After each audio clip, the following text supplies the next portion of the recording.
Hey, good morning, Facebook. It is so good to see everybody on this Wednesday. Thank you for joining me.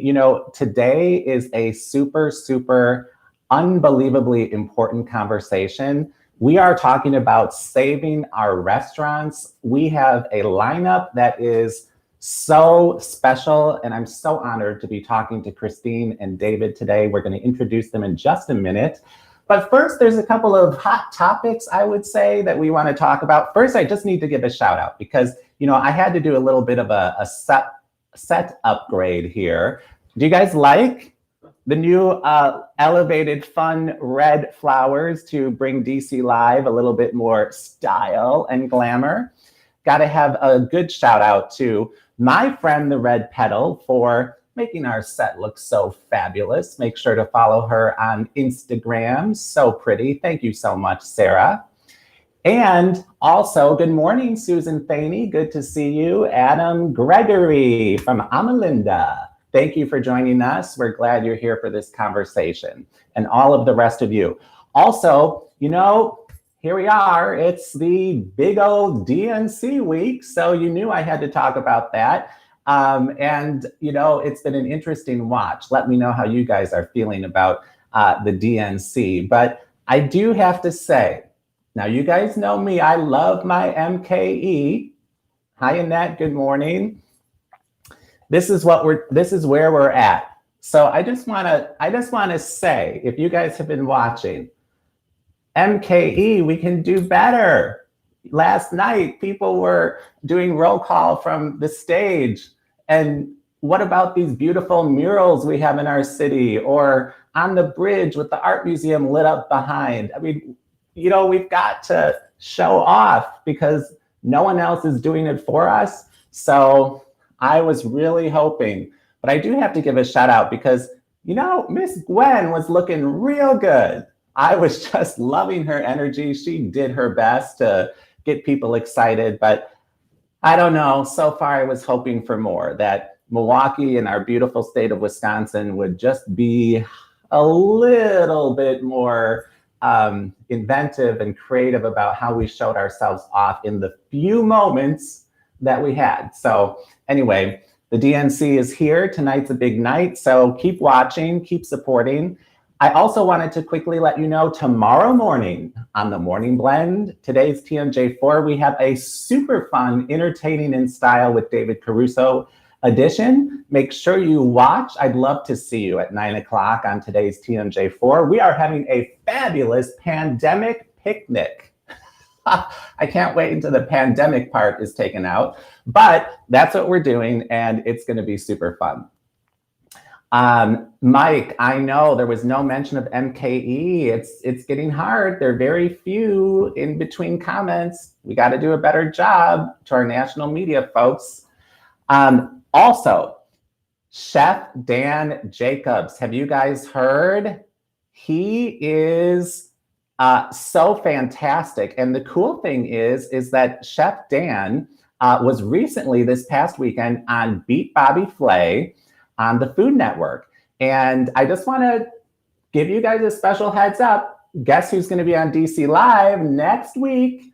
Thursday, we're doing a special episode just for Dan to talk about his time on the Food Network with Bobby Flay. So cool. He did an amazing job representing our city, and Bobby really loved him. And we're going to get the inside, behind the scenes scoop from Dan about that, about Dan, the fabulous American Chinese restaurant here in Milwaukee, and his outlook for the industry as well. So we'll have our normal Wednesday broadcast, which is going to be, oh my gosh, the one, the only Miss Jennifer Bartolotta is joining me next Wednesday. And our special guest, which is so cool, from Wallpapered City. Have you seen what they're doing? Stacy Williams is going to be with me. It is such a great episode to tune into. And then as a special, the next day, Thursday, I will be talking to Chef Dan. I do want to give a really important and special shout out to our good friend, Chef Thomas Hawk. Thomas was scheduled to be on the broadcast today. And for certainly clear reasons, because of struggles that he went through this week that were unexpected at his new restaurant. I totally understand. He's not joining us, but I do want to give you, he was so gracious. We talked several times, and here's what he really said when it came down to it. My goal is to figure out employment for my staff right now and to figure out the best plan for moving forward. It's hard to discuss all of this without anger and sadness. So I really just appreciate Chef Thomas. He's a leader. He's a wonderful, talented person, and he's so kind-hearted. And I know this is hard and challenging. So he isn't going to be here today, but our conversation with Kristine and David is just going to be fantastic. So I want you guys to like and share this broadcast. If you've ever shared a broadcast before, this is so critical because it's so important. We are trying our best to save our restaurants. And also, please provide your comments, engage with us, be a part of the conversation. We want to hear from you. So thanks for that little Hot Topics chat. It's so great to see everybody. Hi, Pamela Anderson. Good to see you. And Sarah, good to see you. Thanks for joining me, and thanks for those beautiful flowers again. So let's get started. There's so many great things. Oh, I'm sorry. I have got to say this too. I wanted to, and I for some reason looked over my notes. The Milwaukee Community Fridge. I just need to quickly tell you about this. It's applicable to what we're talking about. I just think this is so fabulous. Here's what it is. The fridge is full of fresh food available to anyone who needs it. In this example, when they launched it the other day, there were cucumbers, tomatoes, peppers, potatoes, watermelons, cantaloupe, corn, apples, oranges, clementines, grapefruits, and a freezer full of bread. I mean, this is fantastic. It is outside the amazing Tandem restaurant at 1848 West Fond du Lac Avenue. I mean, this is just such a fantastic community project, and I'm constantly impressed by what our restaurateurs and community partners are doing to help each other and help people that are even less fortunate. Good morning, Kilwins at Bayshore. Good to see you. So we are going to get started, and I am really delighted to have this conversation because Kristine Hillmer is the president and CEO of the Wisconsin Restaurant Association. Kristine is just such a dedicated and passionate person in the industry, and to have her coming into stream with us is just really special. So good morning, Kristine. Good morning. Thank you for having me. Oh gosh, it's a pleasure. How are you doing this morning? Everything's wonderful. It's a beautiful Wisconsin summer morning. It's the sun is shining, and restaurants are getting a little bit better. It's still a struggle, but things are looking up a little bit. I'll take it. I know. I mean, if any inch will take, momentum is good. But as you Absolutely. said, it's definitely a struggle. So I know that you have such a good overview of what's happening in our state, especially you're so well connected to so many different people in the industry, from small mom and pop restaurants and bars to large outlets. So your experience and expertise is super appreciated. But to get started, tell us a little bit, what is the main overall purpose of the Wisconsin Restaurant Association? So the Wisconsin Restaurant Association is officially a trade association. What that means is we provide our members with benefits and services and advocacies to help them run their business and be successful. We have 1,500 members statewide with over 7,000 locations. As you can imagine, the reason why we make that distinction is because there are some operations that have more than one location. And so that's over 7,000 that we have. And we have everything from our Midwest Food Service Expo in March, generally, to other online videos that we can do. But we have a lot of resources available on our website. One of the things we're also known for is we have an Ask WRA hotline. And we have a number of staff who have decades of collective experience that they can help restaurants navigate anything from HR issues to legal issues to pandemic issues to unemployment. We have a lot of resources. As we know, restaurateurs are great at running their restaurant, and sometimes they need a little bit of help to navigate things that are thrown at them. And that's what we're known for. And that's one of the things that we've been able to do during this pandemic is really employ all of our resources to help anybody who has any questions. Doesn't matter if you're a member or not. Yeah, the resources I know have been invaluable for so many people. And we're going to talk about some of those coming up in just a second, because your website, which first I'll mention because it's so valuable for people, it is wirestaurant.org. The resources are, I mean, immense. The layers of resources is unbelievable. Props to your team because, wow, it's plentiful. So people can find a lot of information. But let's dive into really some of the most critical things that are happening right now as it's a result of the pandemic. And I know that this is a lot, but I want to read some important statistics just because it's important for the conversation that we outline really where we are as we know today. So here are some of those things about the alarming industry impact statistics. So the estimated sales, this is for eating and drinking places in Wisconsin, for 2018 was a little over $10 billion. The number of restaurant and food service jobs in Wisconsin in 2019 was very close to 285,000, huge numbers. And really, this is a quote that I read in a recent article. Right now, restaurants across the country are struggling on every front. They are trying desperately to figure out how to make ends meet when they are only allowed to fill 25 to 50% of their seats. They owe rent and have invoices for food that are way past due. They're paying extraordinary prices for the safety measures they want to put in their dining rooms to keep their workers and patrons safe. And they are wondering how they will ever find the money to pay for it all. In addition, this is a scary and alarming statistic. The restaurant industry losses nationwide are on track to top $240 billion by the end of 2020. It's so hard to get through this and to be positive. How has your association responded, and what are you doing to make sure that your members and just in general the restaurant community can tackle this somehow? The numbers are heartbreaking. This pandemic has been just brutal on our industry. Nationwide, collectively, we are the second largest employer in the United States. And when you see those numbers and see the devastating impact, we conservatively are still saying that 30% of restaurants are likely to go under because, as you say, they have bills due. They're running out of their PPP loans if they did that.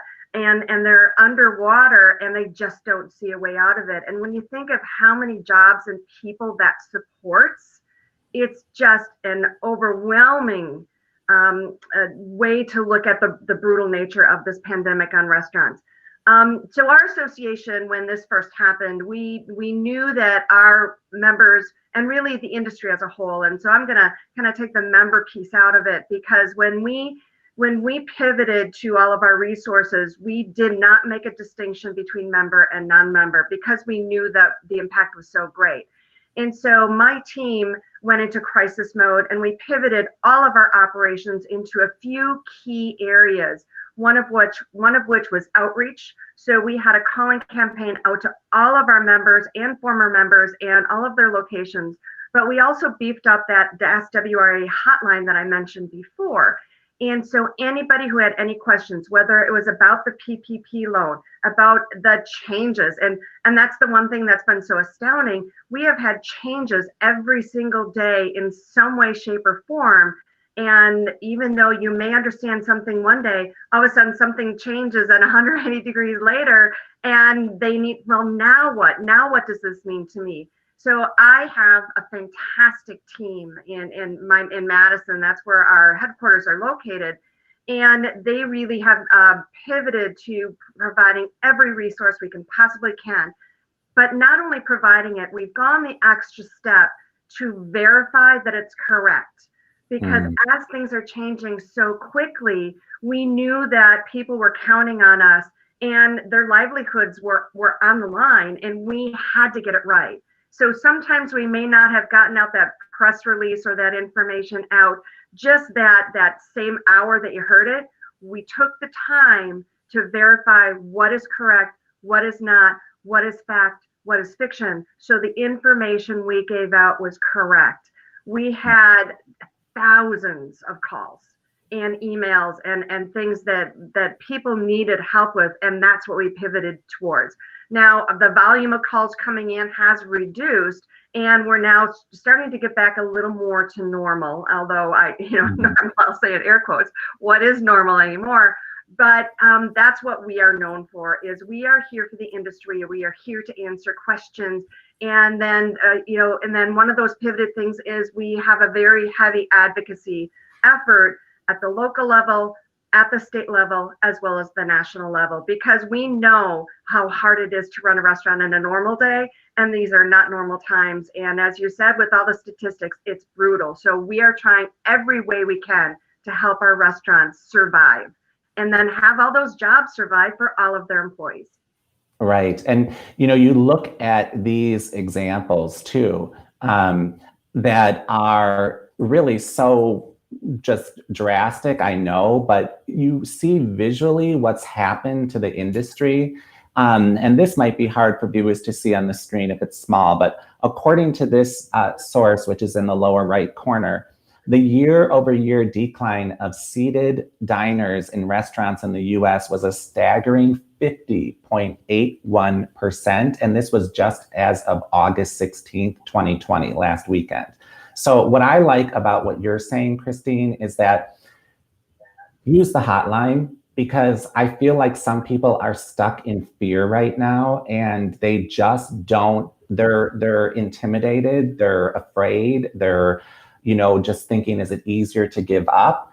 And it's overwhelming to, like you said, try to do something to operate, and then on top of it, have to figure out what to do next. So I definitely love the resource of the hotline. And I think that is definitely something, without fear or hesitation, people should take advantage of, because it's a wonderful resource. One of the other things that's been, of course, topical right now is the Wisconsin mask mandate. Has the association taken a stance on that? Was that something, or is it something that you all support? What is the feeling about that? So as an official policy statement, we are not anti-mask at all. In fact, I even have my mask right here. It's a tie-dye mask. My 7.5-year-old grandson helped me tie-dye it this past weekend. And we are not anti-mask. But we also know that we represent restaurants over the entire state, not just Milwaukee, not just Dane County and Madison, the entire state. And there are a lot of parts of the state that don't have the spread that you're seeing, say, in Milwaukee, because you just have a lot more people around. And so our official policy is that it should be up to each operation to make a determination what makes best sense for them based on keeping their employees safe, opening their doors, what's happening in their local community, etc. So for instance, the same restrictions that we have in Milwaukee should not necessarily be the same restrictions of what's happening in Richland Center, because the situation is different. And one of the things with the statewide mask mandates, there are so many exceptions to it that there's a lot of holes in it. So we always advise our restaurant and operators to follow whatever laws and whatever mandates there are. So of course, if there's a mask mandate, you need to enforce it to the letter of the law. We are never going to tell anybody to not do that. But we also we feel pretty strongly that each operation is going to be unique depending upon what's happening locally, and they should be able to determine what makes sense for them based on what's happening there. So it's, again, we're not anti-mask, but there's a lot of operations that it doesn't necessarily make sense based on what's happening in their community. Okay, so it really is something that with the wide range of community sizes and restaurants in different locations across the state of Wisconsin, that it really is basically up to the owner to follow whatever local rules, regulations, and guidelines are in place. So now, one thing I do want to point out, though, is that, so we have a document called the Wisconsin Restaurant Promise, and we'll get to this a little bit later, but the biggest challenge we are going to have is the confidence in dining out. Is it safe to eat? Is it safe to go out? That's the biggest challenge moving forward. And so the Wisconsin Restaurant Promise is something that we put together that helped operators open up and open up safely with a lot of safeguards and so on, and masks are a part of that. And so again, it's not that we're anti-mask, but we need to also understand that what happens in Milwaukee is not what's happening in Richland Center or Eau Claire or Green Bay or Superior. And each individual area should be able to open up a little bit more based on what's happening locally, or clamp down and be more restrictive if necessary. Right.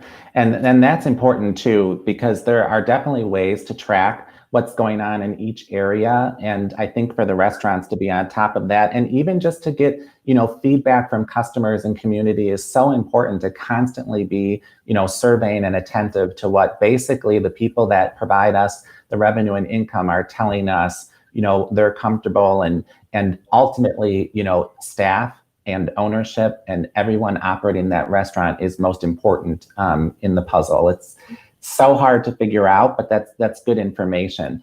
Now, one of the things that I think is so important for people, and again, it's difficult at this time, but supporting employees of restaurants. When I talk to owners of restaurants, it is literally the number one thing that they always say to me. It is, how can we take care of and help our employees? So, what are some of the things that you suggest for people to do where they can make sure that they're supporting their employees during this time, whether they're laid off or just, even permanently out of a job? Mm-hmm. So as I mentioned, when we quickly pivoted to core things, we did the same thing on our website. And so we have resources available not only for the restaurant owners, but we have a whole website dedicated to different things for restaurant employees as well, because we know that these are unprecedented times, and people are worried about feeding their families and making their rent and being safe themselves and not getting sick.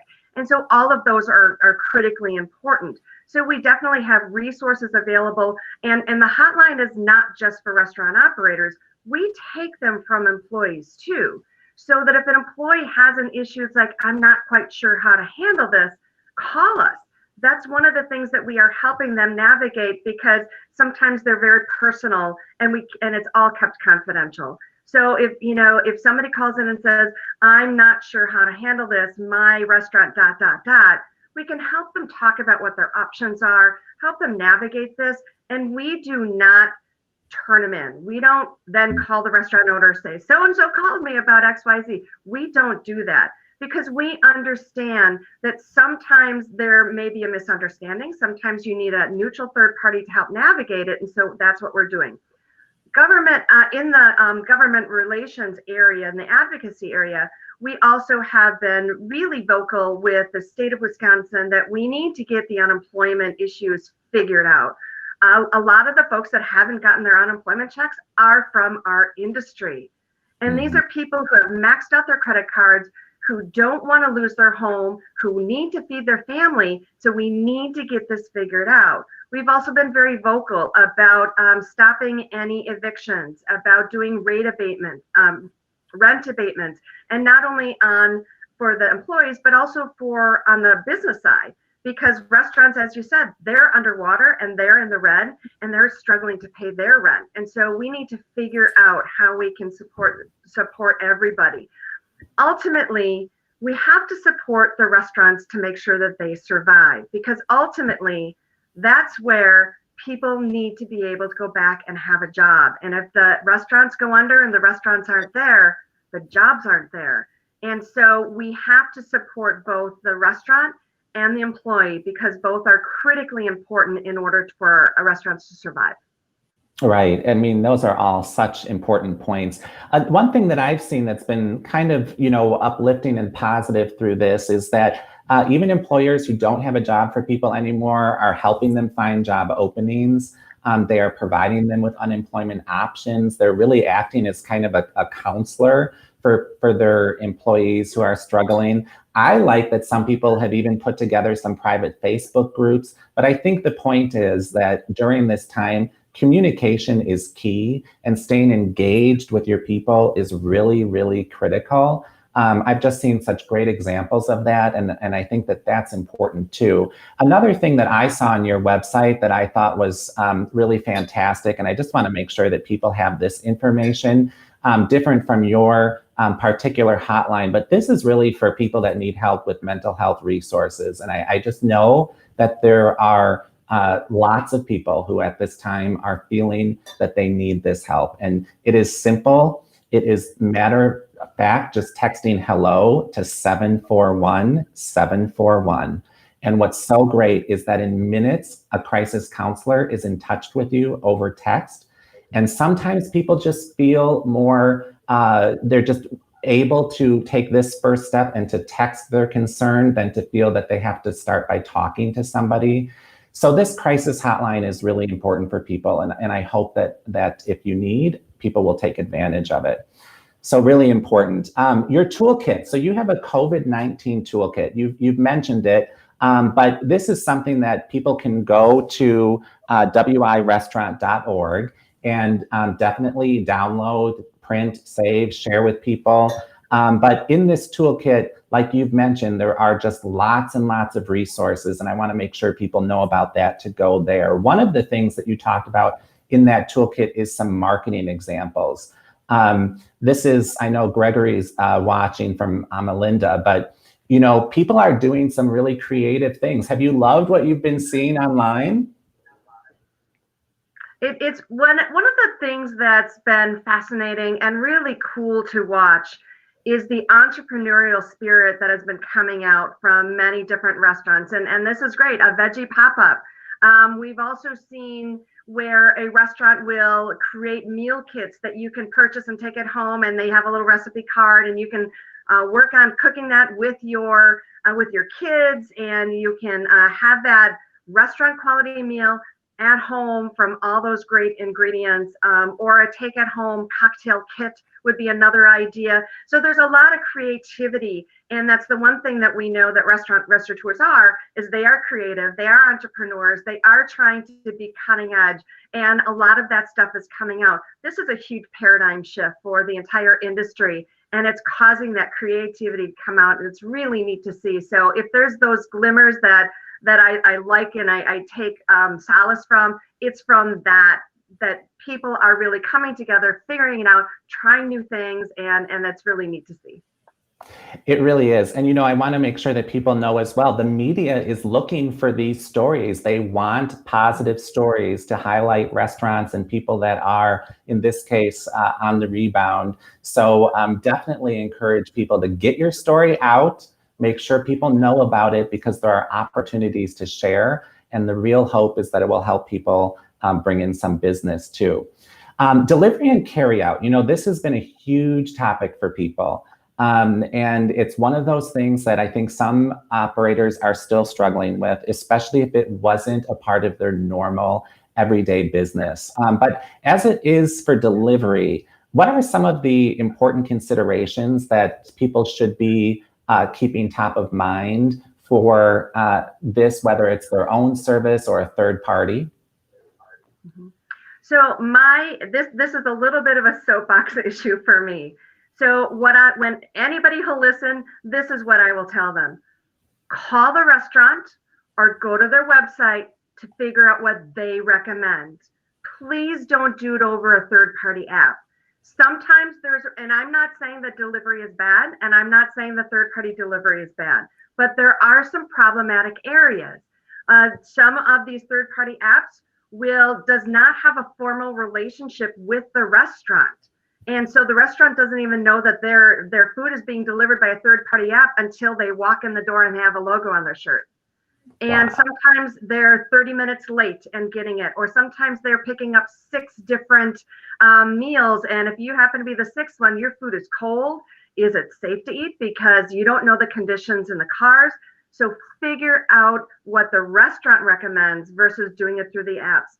The other thing I know that has happened is some of these third-party websites will take an old menu from a restaurant, they'll put it on there, and there are a lot of restaurants that do farm to table or seasonal, or they change it up. Well, the things that people are ordering may not even be available, or the pricing might be different because supply prices and the product prices have increased. And so when that happens, you know who you get mad at? You get mad at the restaurants, because even though they're not serving that anymore, or it's not the right pricing, or things have changed, or they have, but the third party delivery system, they don't get blamed for it. So it's the restaurant that gets blamed. So that's my guidance. Some restaurants have also, to keep some of their staff employed, they do their own delivery. And that's one of the things we were able to do with the state of Wisconsin, is we've gotten waivers with the state that insurance must cover delivery. And they have some waivers, and say they have some ways for them to do it so that they can keep their own staff employed. And again, I'm not saying delivery is bad, but go to the website and figure out the way the restaurant wants it, because the restaurant should be in control of the food, the quality, the delivery, and everything. Amen, Kristine. Preach it. That's so, you know, it's what every operator tells me, and it's so important because from the quality perspective, sometimes it's outrageous, the high commissions that they're taking, the quality control, the branding. So thank you for that. It's not a soapbox, it's truth be told, and it's so important. And it is one of the most important things about saving our restaurants, truly. Absolutely. It's so and carry out and delivery is a disruptor in the industry. And so you're absolutely right. Your comment that not everybody has figured out, but that's okay too, because there are just some meals and some preparations that don't lend itself to not being immediately served, and the restaurants have to be in control of it. Yeah, it's such an important point. So right now, this is something everyone has their eye on, and it is the Milwaukee COVID Restaurant Bar Safety Plan. So right now, can you tell us a little bit what you know, the objective of this plan, and what it's all about? So I'm actually really excited about this plan. So we have been part of a coalition of multiple organizations and multiple restaurateurs and myself, really working hand in hand with the Milwaukee Public Health Department to figure out how restaurants can safely open, not only for their staff, but also for their customers.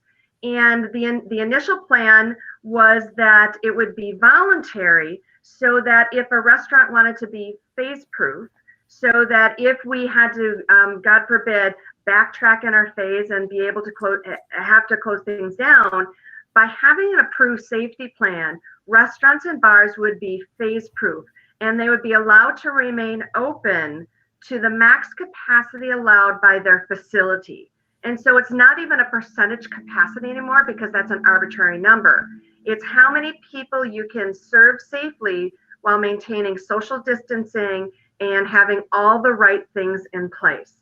And that's now become mandatory. So by September 15th, all restaurants and bars, in order to retain any inside or outside dining, must have a safety plan into the public health department for review. And then they have to get approved by it.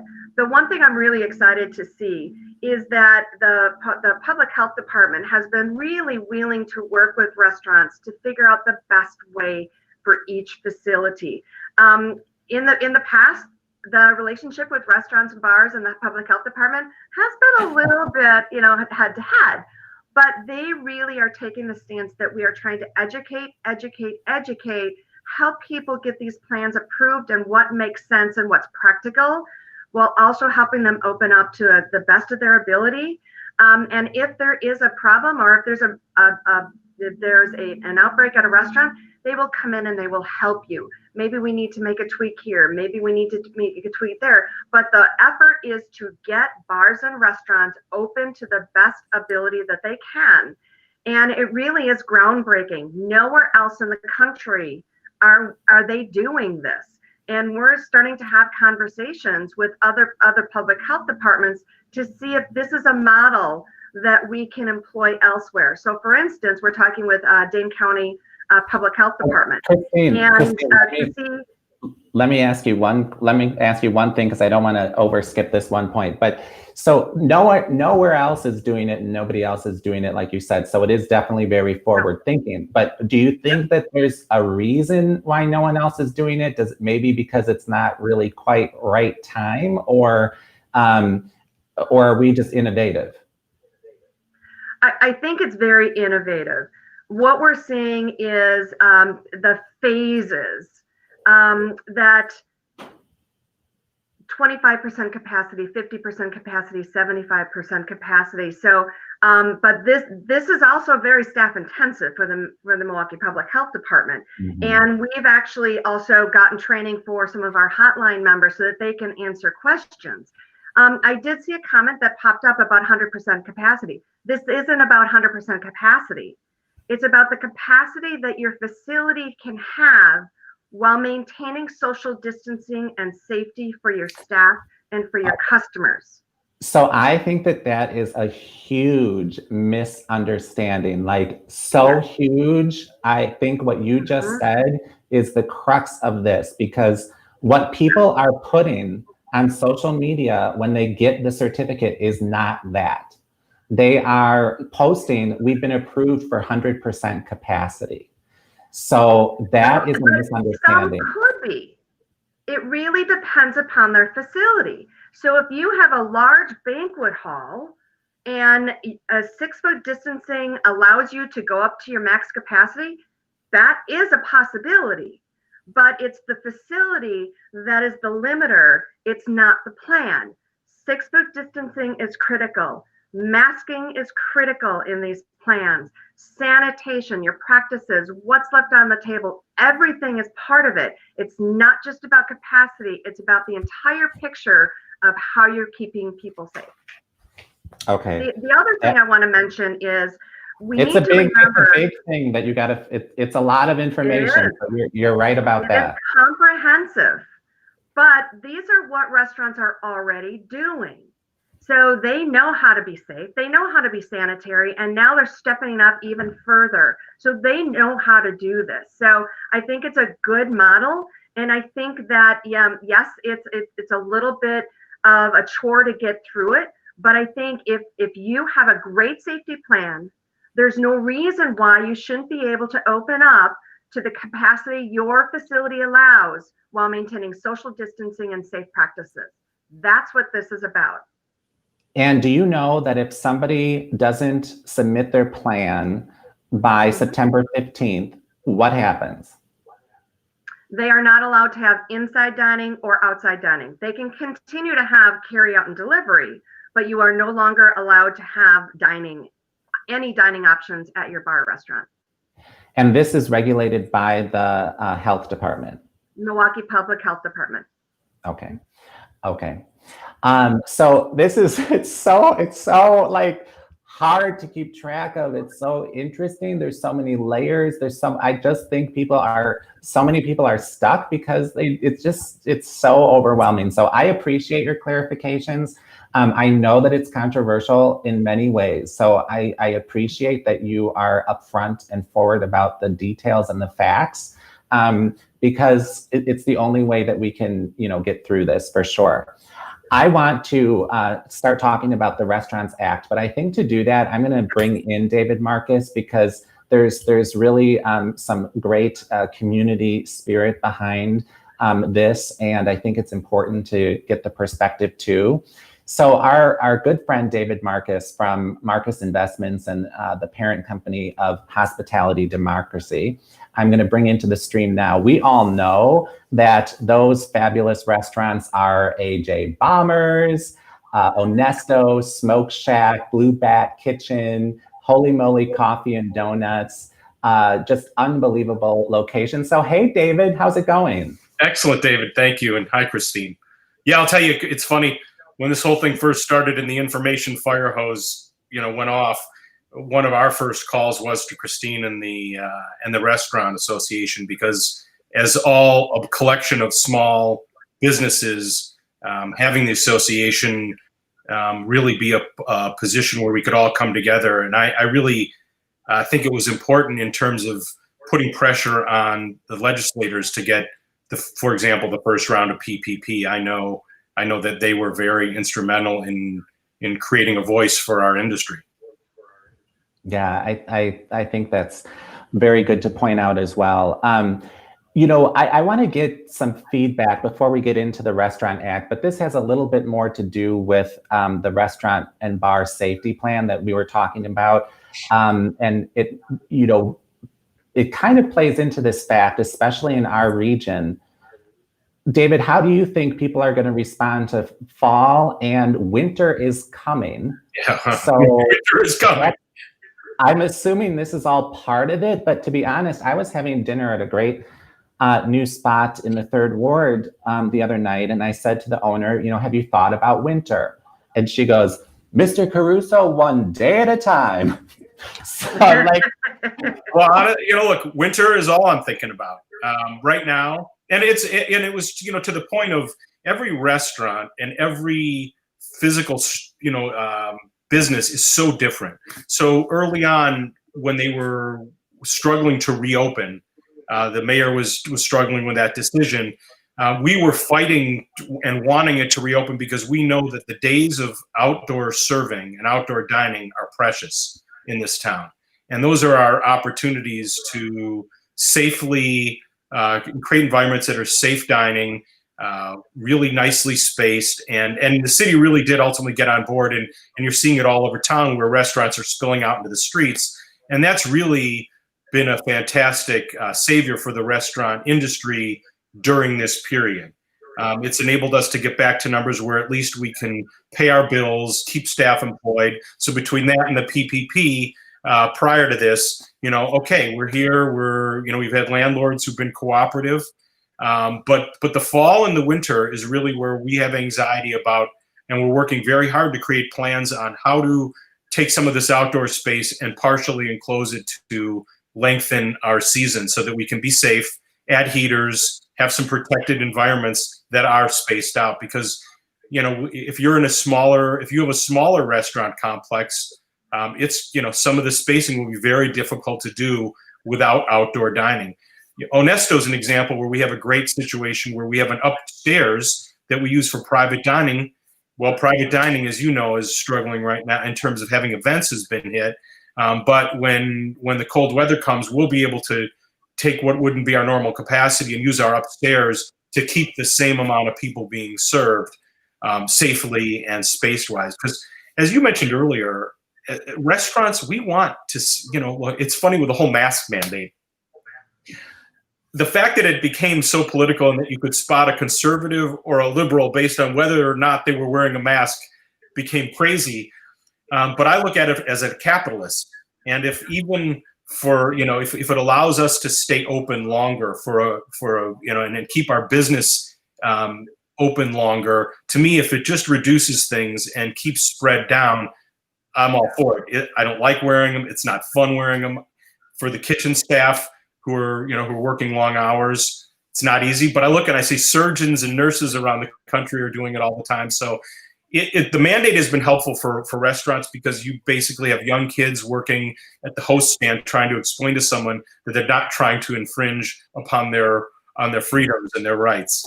So I think it has created a calm a little bit. There's certainly some people who don't enjoy it, and I think a lot of people don't enjoy it, but this is our normal, and for us, staying open is the key as restaurants, because unless you can stay open, then you can't do the second part, which is the harder part, which you talked about earlier, which is being creative, finding ways to be relevant in this new world. So, I mean, at Smoke Shack, you know, when we weren't open and we were just doing takeout and pickup, delivery and pickup, we started doing Friday night fish fries. Not something Smoke Shack would have normally done, but you know, when I talk to the team, it's like, I don't care who we were yesterday or today, it's who are we going to be tomorrow, so that we have a chance to bridge our way to the other side of this chasm. And I do think one of the things that the restaurant industry in Milwaukee has done really well, and I think technology has helped this, but when this whole thing went down, all of the different independent restaurant operators got together, the Independent Restaurant Coalition, and we all got on Zoom calls, and we have repeatedly throughout this to share best practices. Because to your point, David, a lot of people just don't know what to do, and every one of these restaurants is run by very different minded individuals who have very different, you know, ways of looking at the world. And a lot of them, and most of us, are in the restaurant business. Hey, yes, we want to have a career, but we do it because we love it. We do it because, you know, we're not, as you could see when things turned off, restaurateurs were not sitting on a pile of cash to sort of figure out how they were going to get to the other side. You know, most restaurateurs, even the successful ones, do not have much leeway. If they're successful restaurateurs, they may do well enough that they can give themselves a nicer paycheck. But they do it because they love it. And David, that's a good point. So much good information right there. Two things that I want to get to. One is a question from our viewers, but to talk about when you said being creative as the winter is approaching. One of the things that I've been hearing, and maybe Kristine, you've been hearing this too from people that you've been talking with, is those things cost money. So even people that I know that are in the tenting industry and providing heaters and other equipment to adapt to a restaurant being able to be serving outside during the winter, the people don't have the money to pay for it. So maybe that leads into our Restaurant Act conversation, but that's what I've been hearing is there's not a lot of restaurants who could now invest in something to get them through the winter. Are you hearing that, Kristine? I am hearing it, and even if they want to, they're hard to find. And as we get into the colder weather, those patio heaters are going to be really hard to find. So it's a twofold issue. One is the financing of it. It's very expensive to put in a patio. Right now, it's hard to find patio furniture, as an example. But the second piece is the supply of it, because these are not necessarily cheap, inexpensive things, but you still have to find them. And you have to have the quality there. It's not like you're going to put your customers on really cheap plastic chairs. So especially if you are more of a fine dining. So there's the cost, but also the availability. That's the issue. And you know, I know one of the things that we were talking about prior to us going live is that the fall is make or break, and even summer is make and break for a restaurant, because in the winter sales dip down. It's a little bit of a seasonal effect, although a lot of restaurants are open during the winter and they do a great business. Where they really make their profit to really help them through those lean times is in the summer and the fall. So now it's critical that people be able to open up to their max capacity and be able to utilize those additional spaces like their patios, or even extending into their parking lot. One of the things that we've been advocating for, and we did get the State Department of Revenue, who does alcohol enforcement, they're being much more lenient on being able to extend your premises onto other parts of your property so that you can expand that capacity, because they know if we don't make it the summer and the fall, we're not going to make it in the winter. Yeah, and I did read this, that will be a part of our next topic, but it's interesting. The National Bureau of Economic Research predicts that only 15% of restaurants will be able to stay open if the pandemic lasts 6 months. Well, we're hitting that mark. September, October, depending on when you started to count, is hitting that mark. So along what both of you are saying, that is so key. David, here's a question from one of our viewers, Sarah. She's a person who loves to go out and to dine at local restaurants and to support them. Do you have any tips for diners. For example, she says, when should we put our mask on when a server comes to the table? Do you have any helpful tips about how they can be respectful to your staff? Yeah, I mean, I think that the more cooperation and the more thought that people put into protecting others, it seems to be a very small gesture. So yesterday I was sitting outside at Onesto, and my chair happened to have sort of been in the middle of the sidewalk because things are trying to be spread out. I really didn't want to be tight on the table with the people I was with.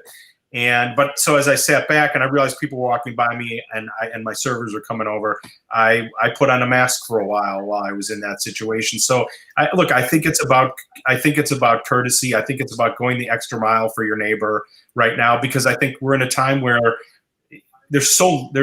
unfortunately there's such a divide in our country. I feel like people's personal gestures can go a long way to sort of changing the landscape of what we're currently experiencing in our world. Right. So important. If I can jump in here real quick, David. So one of the things that we need to recognize is restaurants are doing everything in their power to keep their staff safe and customers safe and so on. There's another element that we need to remember. There is a responsibility for the customers to come in and follow the rules that are being set forth. So whether it's you're waiting outside or social distancing while you're waiting or mask up when the server's down or whatever it is, just be respectful. These restaurateurs and their employees have been through the ringer. This has been brutal on them. And to have somebody come in because they heard it on Facebook, and it doesn't matter what side of the aisle on, you get kooks from the left, the kooks from the right, doesn't really matter. Coming in and saying, well, I think this, I believe this, it's not helpful. No. If you don't want to abide by the rules, don't go there. It's very simple. And go somewhere else, or do carry out, or do take out. But please be kind. Please don't come down, especially on these servers and these hostesses. A lot of times, these are the people that this may be their first job, or they may be a high school student or a college student. Not all of them are, of course, but be kind to them. They don't want to hear your politics. They don't want to hear your personal opinions. If you don't agree with the safety measures that are in place, don't go there. It's very simple. Earlier you mentioned, you talked about going out and buying things for the restaurant, and just so for other restaurant operators that are listening. So we had the same exact problem. We had to go out and buy a tent for Smoke Shack, and it was going to be, I think, $2,500 to rent one a month. And we don't need one permanently. But our guy, Chris Adams, the gentleman who runs our restaurant group, very resourceful, went out and found online a used tent that we bought for $400. We've been, to your point, you have to get creative during this time to figure out how you're going to reinvent yourself. So we're not opening new restaurants, but so at Smoke Shack, we started doing a pop-up called Brew City Biscuits. On the weekends, Friday and Saturdays, we have a biscuit restaurant that runs during breakfast and lunch. And it was packed this weekend, socially distanced, of course, and there was a lot of to-go business. But it's, thank you, I appreciate that. But it's the kinds of things you have to do. And and when we do stuff like this, we're seeing numbers that are the kinds of numbers we need to actually get to the other side. If you're just dog paddling, you're not going to make the progress you need as a restaurant. And we did the same thing at Onesto, where we took advantage of the sort of trends, and we opened Onesto Pacino, which is a to-go window, and we've used it as an opportunity to highlight Chef Sarah, who is our pastry chef, Sarah Moranchik. She does, like butter cakes and chocolate croissants, and we're doing Dalgona coffee. Stuff that's really so good. I appreciate all your preparedness is amazing. But it's been great, and the dogs come by and we give them treats, and it's sort of the energy that's creates this sense of normalcy that everybody's searching for right now. And it really that's the butter cake. By the way, it is so good. Oh, it's so good. Oh, it's so good. I don't know what it is about this one particular coffee. If you haven't been there, Kristine, I can't remember the name of it, David, but you put it on Facebook and it made me go like the next day. And Adam and I had this coffee. We're like, oh my God, this coffee. So it's called the Dalgona coffee, and it was a phenomenon that my daughters on TikTok and during this pandemic, people were making stuff at home. They started making this whipped coffee, and it became such a phenomenon that we basically said, hey, you know what, we should run this when we open Pacino, and it's been great. And you know, my dad struggles to get it, but we explained you got to stir it up, and it's delicious. So cool. So I want to talk quickly with the two of you also about the Restaurants Act 2020. And then, David, I want viewers to know there's so much more to talk about hospitality democracy. And I've got some other things I want to get to with you about that, because there's lots of great things. And I do appreciate, and I do want to say, one of the things I appreciate most about you, David, is that you are showing up. Not only for conversations like this, but I see you out at your restaurants talking to the employees and the operators and and I think that is so key, because it might be shocking, but not everyone in your position is doing that. And I just want to give you a shout out and credit, because I know that like your heart is so in this, and that is so much a part of this battle. So I appreciate that, and I just wanted to. I appreciate that, but I would be remiss. The teams are doing all of the hard work, and I don't feel like I'm there enough. So, they are. Our team has been creative and hardworking to try and make sure that they, build a future for us, going forward. So important. Here's a good question. One of our viewers did want to bring up, and I just want to read this real quick. Rick was saying, his number one concern as a diner is the air quality. So I think that's one of the things that restaurants have been paying very close attention to, is, circulation, the HVAC systems. And I know on your website, Kristine, in your toolkit, there are resources for people to understand about their hood systems and other things related to that air quality for sanitization. So I do think that is top of mind for restaurants as well. So the Restaurants Act, I'm going to actually hide the two of you from the stream and play a quick video. So hold on one second. I'll bring you back in just a minute. 1 second. This is this is producer David too. So I've got lots going on here. Hold on 1 second. What I want to do is I want to make sure that viewers see this video, and it really just introduces the Restaurant Act 2020, which is really important for us to all have a better understanding of. So let me put this in the stream for us right here and make sure that that's what you're watching. And let's take a listen. Neighborhood restaurants are the lifeblood of our communities. They are where we come together and make lifelong memories. And right now, they are facing extinction. The COVID-19 crisis threatens to permanently close 85% of independent restaurants. 16 million people risk losing their jobs, disproportionately impacting people of color and single mothers. They are our friends, our neighbors, our farmers, our bartenders, our family. 1 in 4 people who lost their jobs during the pandemic were restaurant workers. Without your help, our favorite places to eat will be gone forever. Tell Congress to pass the Restaurants Act now. Visit saverestaurants.com. So that is just a helpful video to kind of get us up to speed about this Restaurants Act. So I wanted to hear from both of you. First of all, this is legislation that is to create a new $120 billion grant program to provide structured relief to restaurants through 2020. David, starting with you, what is your general sense of this, and how can the community help? Well, I think it's important, because I do think that right now, people, between the support we've already had with PPP and some are being able to spill outside of your 4 walls, that's going to come to an end. And I think that, there are so many small operators that are just barely hanging on. They may have gotten concessions from their landlords once. They may not have. They may or may not be able to. I'll tell you what. When the customers stopped coming, one thing that didn't stop coming were the bills. So this is going to only get more complicated as we get into colder months. We're living. This weather has been so nice. I keep wondering, well, maybe Milwaukee will just stay nice.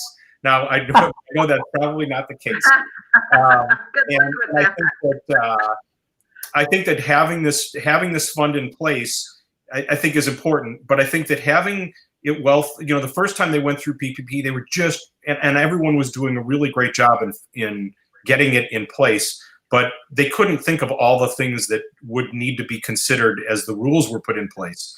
So, for example, you basically poured out all that money to staff, and now if you are in a period where it's going to be, even if you were actually generating money, some businesses were still just putting their money out to staff. They didn't necessarily need the PPP, and now when they're going to need it, it won't necessarily be there. So I think having the rules in place that are well thought out in terms of how you can use that money so that you can have as much runway as possible to get to the other side of this period we're in, I think is important. And I do think that as I read through the rules, evaluating where your current business is compared to last year, I think is key, because right now in the summer, my restaurants, with the exception of one, really does not need the same kind of help it will need as we get into fall months and as we get into winter months.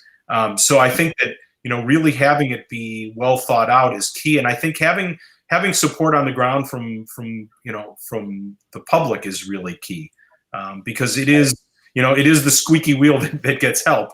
And I think that, people coming together to understand that it's not just the restaurants. Every restaurant is a collection of individuals whose families rely upon those restaurants for their livelihoods. It's not, so for a customer, it's just your favorite place to get your favorite burger. And it's always God, I can't believe that place closed. I love going there. So you should have gone there one more time. But I think that in terms of what individuals can do, they can do, you brought up the takeout piece before and the delivery piece. If they can pick up at the restaurants and bypass the delivery companies that are taking somewhere in the neighborhood of 20 to 30% of the sale. Restaurants don't make 20 to 30% on a sale. So it's hard math to make work. So the more you can do as the weather gets colder to support your local restaurants, buy gift cards, pick up meals. I promise you, none of the restaurants in this town are getting rich by those gestures. You're keeping people employed, and you're keeping restaurants and businesses that you love in place so that when we get out the other side, we'll still be there. And right. The Restaurant Act is a key way. If that can be in place for restaurants that need help, I think it's going to be needed. I'll be surprised if it's not. Right. And Kristine, from the association perspective, what is your position on the Restaurant Act? Mm-hmm. So we certainly support any sort of economic recovery and loans and so on for restaurants and so on. And we're affiliated with the National Restaurant Association, who has its own plan. It's called the Blueprint for Restaurant Revival. We've been calling for specific economic relief for restaurants since March 16th. It has been a long time that we've been advocating for it. And there's a lot of very similar elements to it between the Restaurant Act and the Blueprint for Restaurant Revival. There's a lot of it. But we are taking it a step further, because there's a lot more to this than just the economics. We need more money into PPP. Right now, the IRS is saying that if you use some of your PPP for business expenses, it creates a tax liability. We can't have that. That needs to be a forgivable loan, and we need to have it tax deductible. We need long-term loan programs, and enhance the employer retention tax credit, and so on. We need much more, including Restaurant Act and those dollars, but we need much more than that. The additional thing that I also want to contrary just a little bit on the Restaurant Act is it's very specifically targeted to independent restaurants. And 75% of our members are independent restaurants. They are the lifeblood of community. They are Main Street downtown in small town America. They are critical in our urban setting. Absolutely an integral part of the restaurant scene. but we can't ignore that chains are also an important part of it. Some of these national brands have franchises. These franchise owners are local families who have purchased into a franchise. They run that local restaurant, and it is, except for that national brand name, it is a small local business. They support the schools, they support the Boy Scouts, they support fundraisers, they have Little League, all of that. So we can't forget that although there might be a national brand on some of these restaurants, they're owned locally, and they are small businesses. Yes, they have some national branding around it that helps, but they are important too. They are part of that devastating impact of all those people losing their jobs. Yes, we absolutely need to support independent restaurants, but we need to support all restaurants, because all of them are critical to helping keep these families employed, to keeping families fed, to and that economic and that tax base that's so important for our local communities. Right. And Kristine, I want to just ask you quickly before I get to David about some of the things happening at his restaurants, but the Food Service Expo is currently on the calendar for March 22nd, 23rd. Is there any update for viewers on what to expect, or are we in a holding position to make decision? We are moving forward with having an in-person expo, and we are also looking at what options we have to add a virtual element to it. So we have made the decision to move forward. We were actually very fortunate that our 2020 expo ended the day that Governor Evers issued his Safer at Home order. We are the last convention before the DNC that happened at the Wisconsin Center District. And it was a little strange, but we had great participation. People are of course concerned about the virus, and we're even back then, but it was a great opportunity for people to get together. And we are planning on it right now having an in-person. However, we are also having contingency plans, and we're just looking what our options are, just in case we can't necessarily rest that, well, put blinders on, nothing's going to be happening in March 2021, but we're looking at all of our options. But right now we are planning for in-person, and anybody who's in the food service industry is of course welcome. Our team went this last spring, and it did feel a little bit like they were visiting Chernobyl. we were totally safe, but as they went, it was like, they had some anxiety. It's so bizarre. We had a wedding show at the Pfister Hotel, the first Sunday of March. And then who would have ever thought that 2 weeks later, what happened? We were like, whoa, this is insane to think. Like, we were all together for this, and 2 weeks later. So I feel that experience. So we'll stay tuned for the Midwest Food Expo, but always a great experience for people. Kristine, I know you're going to hang around to listen to my conversation with David, and we might pull you in at the end. But I do want to say, though, before I bring you out of stream right now, it really has been a pleasure. I've heard such fabulous things about you from so many people, and I know that you are just working so hard along with your awesome team to make sure that you're available and can provide resources. And I know that your heart and soul is in this too. So I really do appreciate you taking the time to be a part of DC Live. Well, I very much appreciate the opportunity to tell the story of how this has impacted restaurants. And a lot of it is gloom and doom. I'm not going to sugarcoat it, but there are a lot of neat things that are happening as a result. And I think if we can get past this and more restaurants can survive than not, I think you're going to see some really creative things coming out of the industry. I'm really excited about that piece of it. And this is for both of you. This is what I'm excited about. I cannot wait until we make that reel, that TV reel of all the amazing, creative, heartfelt moments that have happened during this. I think we're all going to be sobbing and crying and just a total wreck when we see that montage video, whoever produces it, of all of this, the Milwaukee Community Fridge, the creativity, the staff helping staff, the emptying your food pantry for families. You're right. There's so much good, and there is a lot of doom and gloom. So thank you for the balance. I appreciate it. And it was so much fun. I'm going to hide you from stream for a little bit, but thanks, Kristine. Thanks, Kristine. So, David, thank you again. It's just, I can't even explain. This is such important information, and you are definitely a critical piece of this. So thank you for being a part of it. You know, one of the things that I read, and I thought of you and was just thinking, wow, what is he feeling now? This is something that, I can see that in a lot of people's faces as I've approached them in the last few months. But this is something that was in the, I know you've had to make a lot of very hard decisions, of course. We've talked about many of them during the pandemic. But in April, this was something that I read in the Business Journal back in April, when you said telling 270 people you don't have opportunities for them was the worst professional day in my career. And I read that and I thought, you know, that was April and now we're in August. Mm-hmm. Well, one, I'm not sure, but have there been more layoffs? Or beyond that, I can't imagine how you're feeling now compared to April. Well, you know, it's interesting. In April, we were, the PPP money still had sort of, you know, we were on the front end of that.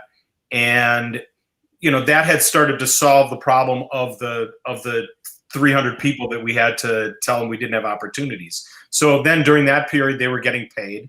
Now we get past PPP, the weather's nice, and we bring a lot of those people back into place. And we had some that didn't even want to come back because there were unemployment benefits that were better than working. Although by and large, our staff, you know, really our associates all mostly wanted to come back to work. And I think they just wanted the taste of normality in their own worlds. But ultimately, to me, I go back to it's fall that I worry about now, because the PPP money and the current situation, we've brought a lot of those people back.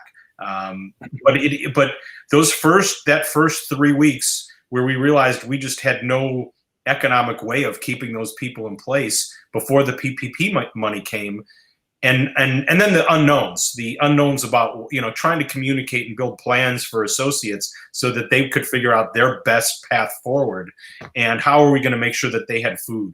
And so we set up funds that we had in place so that if people needed meals, and we did a couple of rounds that way. But ultimately, with the PPP money and things getting back to, you know, opening, we didn't have to use it all, although we have it in place, because I do think fall, I worry about fall and winter. I do think we're going to be in for another round of economic struggles. Right. And I know that you did really tremendous things, like you said, raised funds for employees, your gift card sales, which was early on in this process, but that the proceeds for those were a part of your relief for employees. And I also know that at a certain point, your family contributed $100,000 to the employee relief fund as well. So definitely things that have been top of mind for all of you and your family, but certainly focused on the relief of your staff and employees too. Is any of that still going on? I don't think so now, because you have people back at work, right? Yeah, so we have people back at work. Those funds are still sitting there, because I do think that I unfortunately believe that that will come back around. I was most impressed with all of the gift card sales and donations that were made by customers in the early days. We raised, I think, $16,000 or $17,000. Now, not enough to feed 300 people for a long period of time, but it spoke to, you know, how people in the community really wanted to make a difference for the associates at their favorite restaurants. So, and yes, we have those funds in our, you know, if ultimately we find that, you know, in a perfect world, our restaurants stay open and we don't need it to put food on the tables of our associates, and then we'll find another good cause for it and do something within the restaurant group that, you know, that we're proud of. But you know, it's and we're in a more fortunate position than a lot of mom and pop restaurants. Right. And that's, it is very true, but it's also great because people are looking up to you for information and for some guidance. So to make yourself available, I think is a huge step in a position like yours. Now, we talked about some of, my favorite things at Onesto.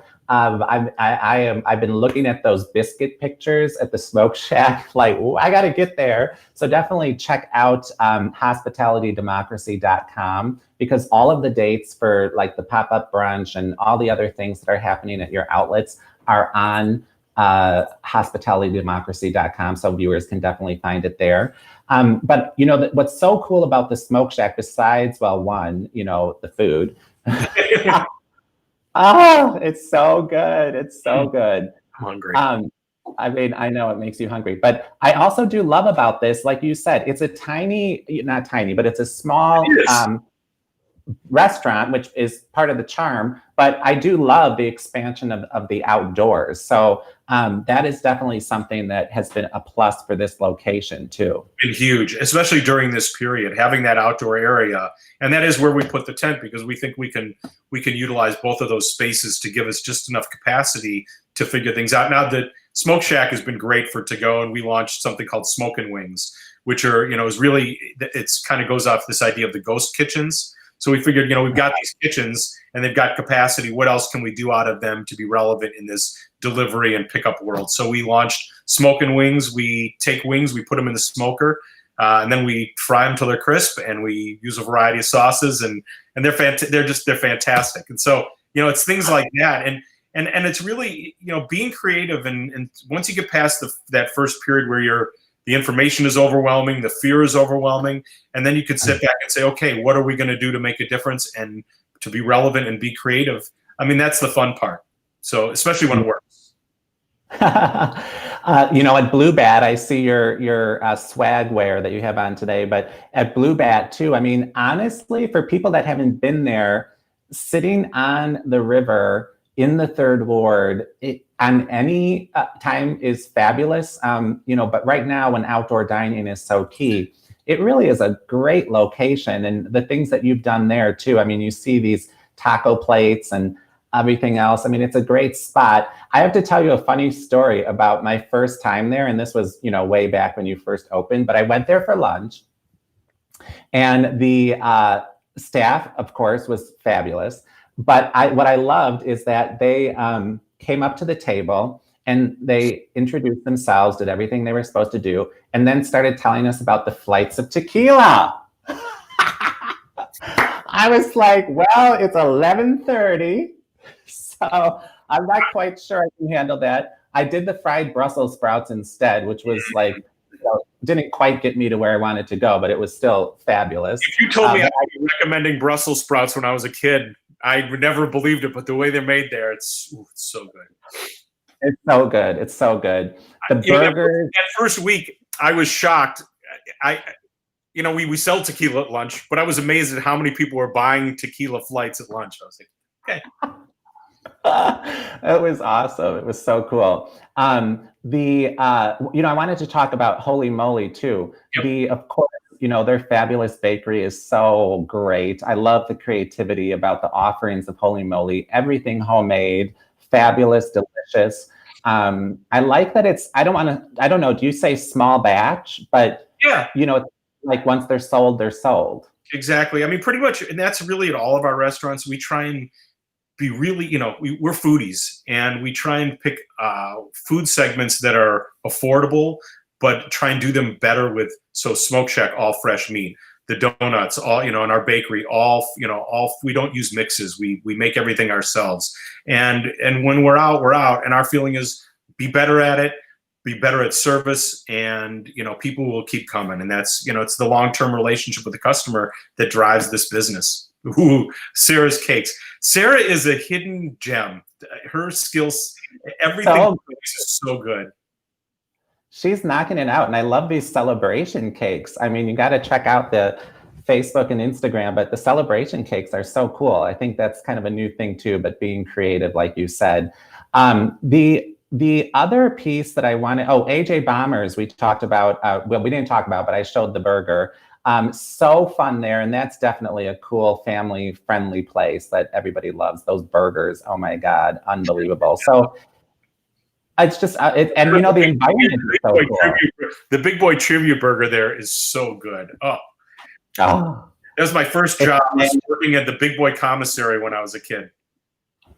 It's the magic sauce and everything.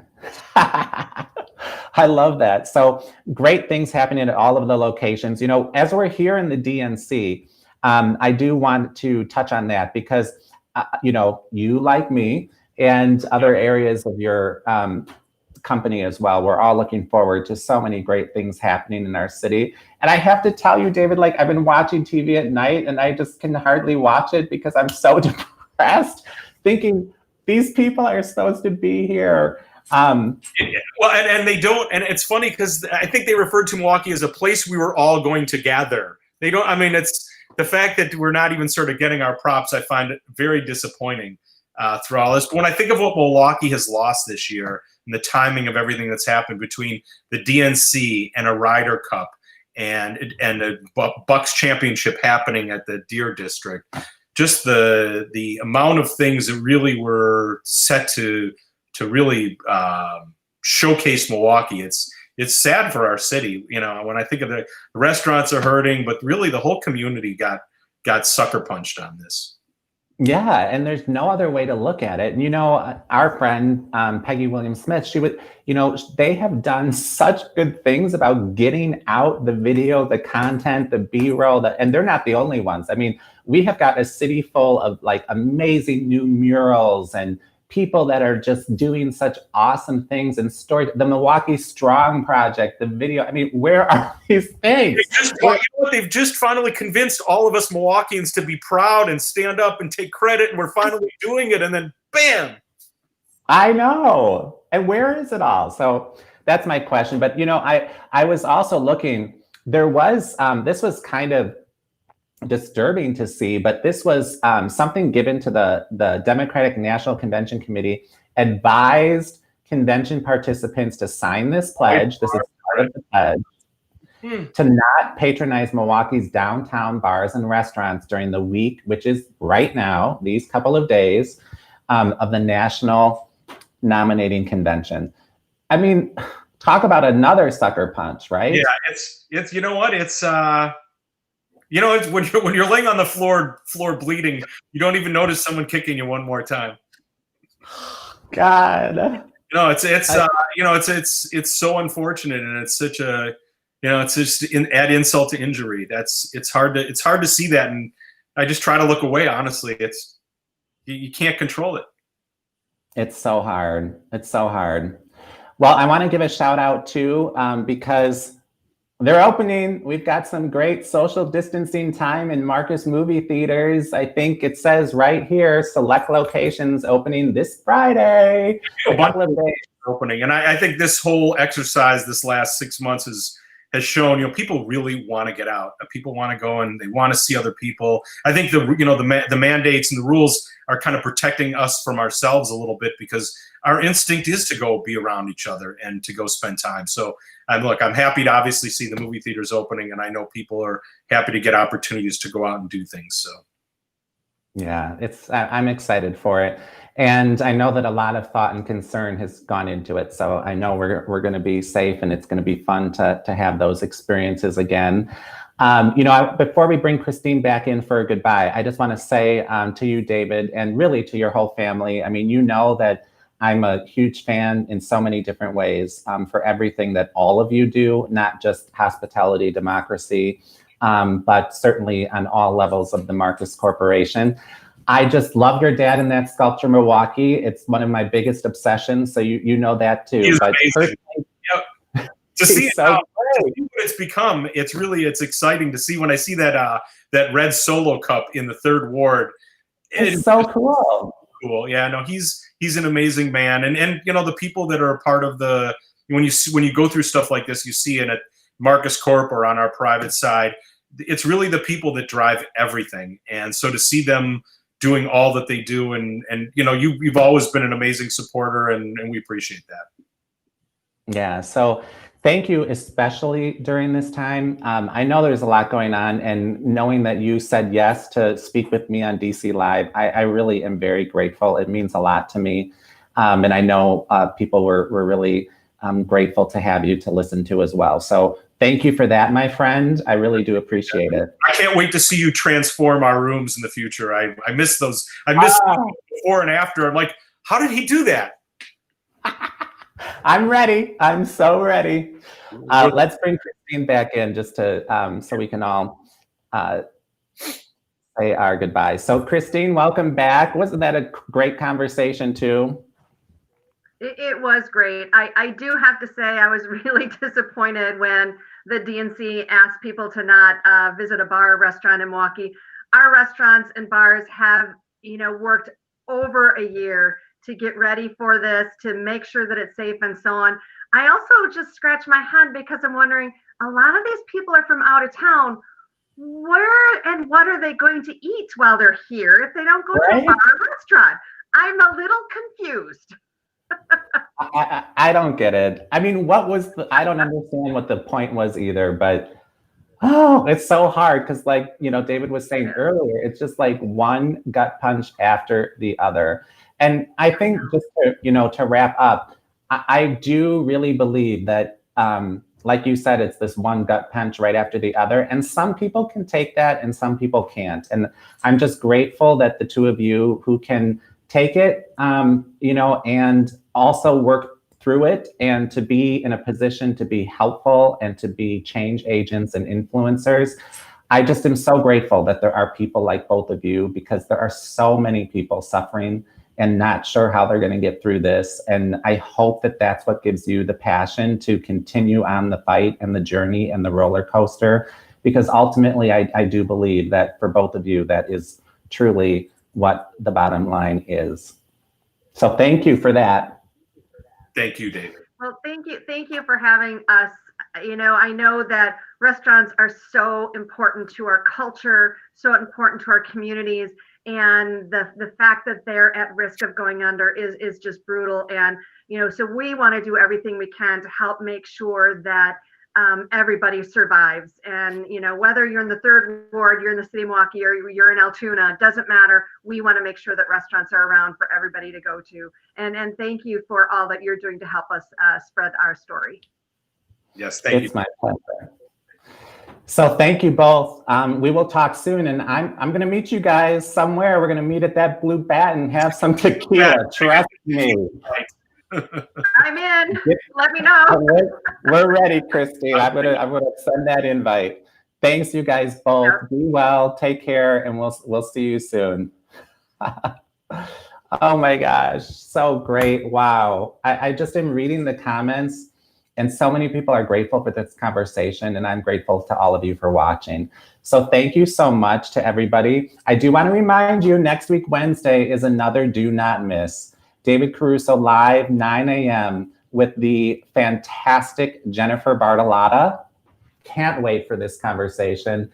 And our friend Stacy from Wallpapered City, which is just amazing what's going on there. So thanks, everybody. This was incredibly important. I'm with all of you. We're together in this. We're going to save our restaurants and do whatever we can. So be well today. Thank you for joining. Thanks, Grand Panic and Pam. Glad you watched it. And we will see you all next Wednesday. So until then, take care. Bye-bye.